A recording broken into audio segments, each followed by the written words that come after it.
बिस्मिल्लाहिर्रहमानिर्रहीम। अस्सलाम वालेकुम स्टूडेंट, आई होप आप सब ठीक ठाक होंगे, इन लेक्चर्स को एंजॉय करते होंगे।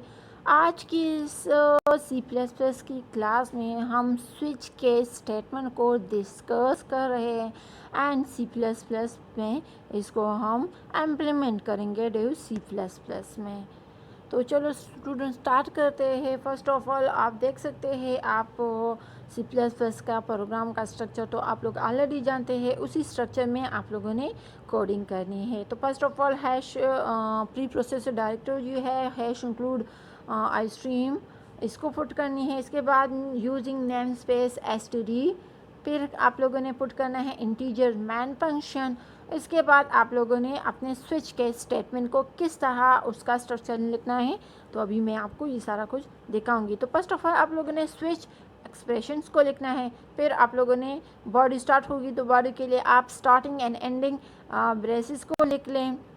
जब आप ये लिख लें तो फिर इसके अंदर आपको पता है कि स्विच केस स्टेटमेंट में हमारे पास डिफरेंस केसेस होते हैं। तो फर्स्ट केस 1, केस 2, केस 3 इस तरह, एंड लास्ट में फिर बाय डिफ़ॉल्ट हम लिखते हैं। तो हम क्या करेंगे, केस स्टेटमेंट 1, तो उसमें हम एक स्टेटमेंट लिखेंगे, statement sequence 1 for example, and फिर हम जो है ना उसको टर्मिनेट करने के लिए ब्रेक जो हमारे पास एक फंक्शंस है तो हम इसको लिखेंगे ब्रेक। तो ये तो फर्स्ट आप देख ले, case constant 1 statement sequence 1 and break लिखेंगे। फिर इसके बाद हम लिखेंगे केस कांस्टेंट 2, आप लोगों ने कॉलन को फॉलो करना है, इसीलिए statement sequence 2 colon and break semi colon. फिर इस तरह अप टू जितने भी आप स्टेटमेंट लिखना चाहते हो आप इस तरह लिखोगे, 1 2 3 आप लोगों ने इस तरह देना है। लास्ट में जब आप लिख लोगे तो फिर आप लोगों क्या करोगे कि बाय डिफ़ॉल्ट इस तरह लिखोगे कॉलन, फिर इसके बाद cout end line semicolon system pause. तो आई होप स्टूडेंट आपको समझ आ गया होगा कि हम इस तरह इस स्ट्रक्चर में सारा कुछ करेंगे। तो यह समझ है कि ये स्ट्रक्चर होगा और इसमें अब हम इम्प्लीमेंटेशन करेंगे एंड इसको हम रन भी करेंगे, आपको रिज़ल्ट भी दिखाएंगे। तो चलो स्टूडेंट हम अभी अपने लेक्चर को बाकायदगी से साथ स्टार्ट करते हैं। ओके स्टूडेंट, आप देख सकते हैं हमारे पास मल्टीपल ब्रांच सिलेक्शन स्टेटमेंट होती है, स्विच केसेस आप लोग जानते हैं। तो फर्स्ट ऑफ ऑल हम स्विच कीवर्ड लिखेंगे, एक्सप्रेशन के अंदर हम अपना एक्सप्रेशन लिखेंगे एंड बाकी केस 1, केस 2, केस 3 ये सारे तो आपको पता है, हर केस के अंदर कोई ब्रेक होना चाहिए और लास्ट में डिफ़ॉल्ट लिखना पड़ेगा। अच्छा आप देख लें, ये हमारे पास जो ब्रेकअप्स हैं इसके अंदर हम ये सारा स्विच एक्सप्रेशन डिफरेंट स्टेटमेंट्स को लिखेंगे। इस तरह ये लाइन आप लोग देख रहे हैं, ये हमारे पास एंडिंग ब्रेसेस हैं। अच्छा एक्सप्रेशन में हम कोई कंडीशन हो उसको हम लिखेंगे। अभी हम इसको इम्प्लीमेंट करेंगे तो आपको समझ आ जाएगी। अच्छा तो हम यहाँ पर एक CN पुट करते हैं, कंजूल एन पुट करते हैं CNA। अभी मैंने एक्सप्रेशन में क्या पुट कर दिया, A। तो अब देख लें क्या होता है, कांस्टेंट 1, तो ये कांस्टेंट को हम हटा दें, जस्ट 1 2 3 लिख ले तो ये भी सही है, इतना फर्क नहीं पड़ता। आप कांस्टेंट लिख ले या जस्ट 1 केस 2 तो सही है। फिर आप लोगों ने इस तरह कॉलन को फॉलो करना है, समझ आइए। तो केस 1 केस 2 लिखेंगे तो ये ज़रा हल्का फुल्का सा लगेगा एंड जल्दी जल्दी भी होगा। फिर आप जो है ना आपका जो एक्सप्रेशन होगा आप लोग इसी के मुताबिक अपने केस को दिया करें, तो 1 2 3 दिया करते हो या कुछ और भी उसको आप लोग देते हैं।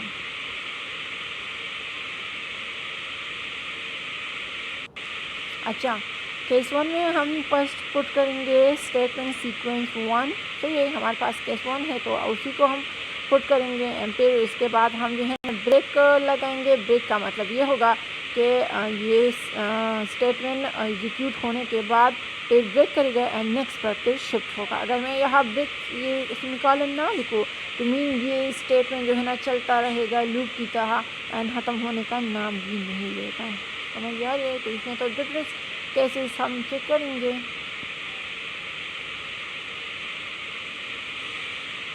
अच्छा ये बर्निंग केसेस तो आपको पता है।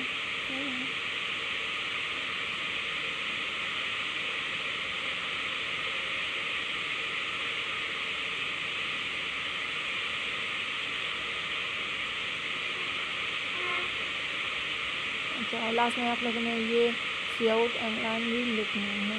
अच्छा ब्रेक का समझ तो आ रही है ना। अब देख ले मैंने इससे ब्रेक यहाँ से हटा दिया, तो आप अगर इसको अभी रन करोगे तो मीन वो भी हमारे पास जो है ना फिर सही नहीं होगा। सही है।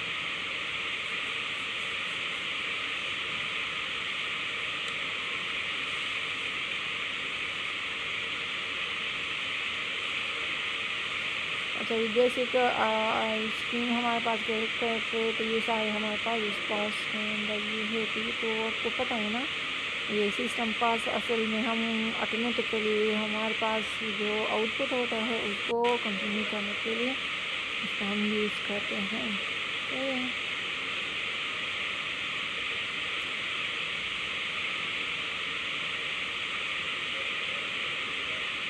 एंड ये हम टॉप से बॉटम की तरफ सारा कुछ करेंगे, शिफ्ट होंगे। अच्छा आप देख रहे मेरे पास उसी वही कोड है। मैंने ज़रा मोर मॉडिफिकेशन के साथ कर लिया। आप लोगों ने मैसेज को वहाँ डिस्प्ले करना है। Enter the number years month, इसके बाद CN मंथ स्विच मंथ हमारे पास अब एक्सप्रेशन होगा। तो केस 1 में देखे CO जनवरी को डिस्प्ले कलर ब्रेक, इसके बाद केस 2 में फरवरी ब्रेक, केस 3 में मार्च ब्रेक, केस 4 में अप्रैल ब्रेक, केस 5 में मई ब्रेक। एंड इसके बाद बाय डिफ़ॉल्ट तो फिर हमारे पास ये ख़त्म हो जाएगा। तो आप देख सकते हैं कि आप लोगों ने पहले इस मैसेज जो है ना ये डबल कोट्स के अंदर /n नेक्स्ट लाइन में ये आएगा। और यहाँ मंथ हमने जो किया है वो डिक्लेयर कर दिया है। इसका डेटा का जो है ना इंटीजर्स होगा। समझ आ रही है। ओके तो enter the number of the year month, तो CN हमने मंथ हम उस वहाँ पर कोट होगा। फिर जो मंथ है ये आपके पास एक्सप्रेशन है।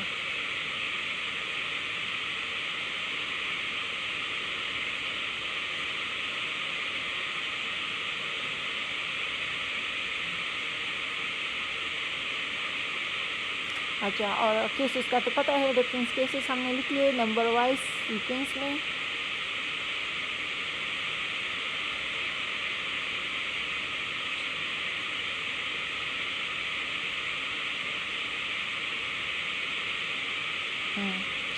अच्छा केस 1 केस 2 मीन हमारे पास मंथ जो है इसको मतलब वो डिस्प्ले कर देख ले। टोटल 12 मंथ है तो हमने उसी तक इसको डिफरेंट 12 केसेस ले लिए एंड ब्रेकेज भी ले लिए। समझ आ रही है।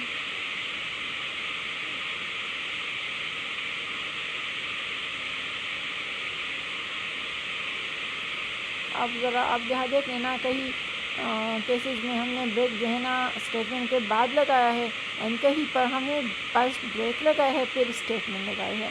तो आप ज़रा इसको नोट कर ले, आपका रिजल्ट में इसको आपको क्लियर हो जाएगा। समझ आ रहे। आप ज़रा देख ले केस नंबर 11 एंड 12 में फर्स्ट हमने ब्रेक लगाया है फिर उसके बाद हमारे पास नंबर है। तो जिसमें हमने पहले स्टेटमेंट किया है तो वो पहले एग्जीक्यूट होगा फिर ब्रेक लगेगा। सही है। अगर ब्रेक वाले में देख ले पहले ब्रेक होगा तो ये स्टेटमेंट ही एग्जीक्यूट नहीं होगी।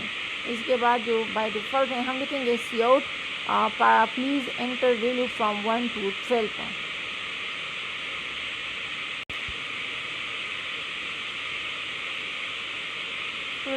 आई होप यहाँ पर समझ आ रही है ना ब्रेक की समझ आ रही है ना। ब्रेक का मतलब है कि मीन बस यहाँ पर कंपाइलर को कह रहा है कि बस यहाँ पर ब्रेक कर लो, बाकी स्टेटमेंट जो है ना इसको एग्जीक्यूट ना कर लो। तो ऊपर आप लोगों ने डिफरेंस केसेस में देख लिया कि वो उसको एग्जीक्यूट करेगा। जब ब्रेक आ जाएगा तो मीन वो ब्रेक हो जाएगा फिर नेक्स्ट पर शिफ्ट हो जाएगा। अब आप लोग जो ज़रा इस केस 11 एंड 12 को देखें तो उसमें फर्स्ट हमने केस ब्रेक लिखा है फिर बाद में स्टेटमेंट को एग्जीक्यूट किया है। तो मीन इसको स्टेटमेंट को रन किए बगैर ही ये क्या करेगा नेक्स्ट पर जाएगा। ओके, अभी हम इसको ज़रा रन करेंगे तो आपको ये सारी चीज़ें क्लियर हो जाएगी। तो आप देख लें कंपाइलर हो रहा है एग्जीक्यूट। अब देख लें enter the number of your month, first वाला जो मैसेज मैंने लिखा है वो मेरे पास डिस्प्ले हो गया। मैंने वैल्यू पुट कर दी 8 तो अगस्त आ गया। ठीक है।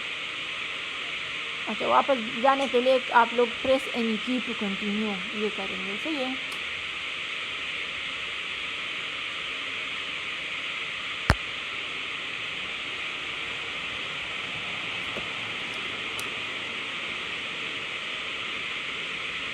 अच्छा, यहाँ पर मैं कोई दूसरी वैल्यू पुट करूँगी तो मेरे पास ये जो है ना उसका रिजल्ट डिस्प्ले करेगा। अब देख लो ज़रा, यहाँ 8 और यहाँ तक तो सारा सही आ रहा है ना। अब इसके बाद ज़रा देख लें। अच्छा, 8 पर मैंने दे दिया तो 8 पर मेरे पास अगस्त डिस्प्ले हो गया। एंड इसके बाद ब्रेक है तो ब्रेक नहीं, ये बस ब्रेक कर दिया। अच्छा,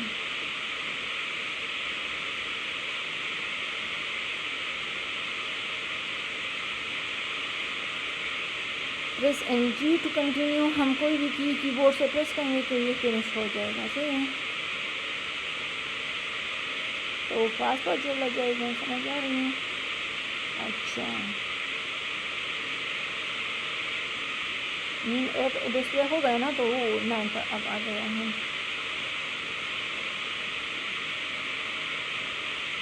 अच्छा, अब देख ले मैंने इसको हटा दिया ब्रेक को। अब देख ले इसका क्या काम होता है। मैंने 8 पुट कर दिया। अब देख ले अगस्त सितंबर प्रेस एन की कंटिन्यू चले जाएगा। अगस्त से सितंबर तक।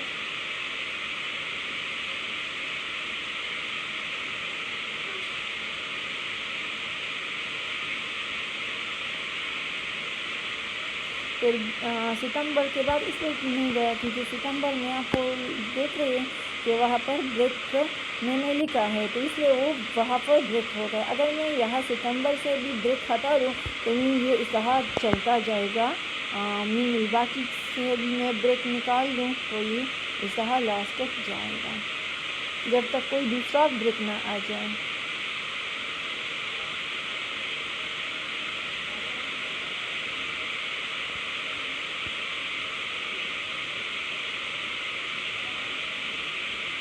अच्छा, चलिए दोबारा ज़रा ब्रेक करते हैं।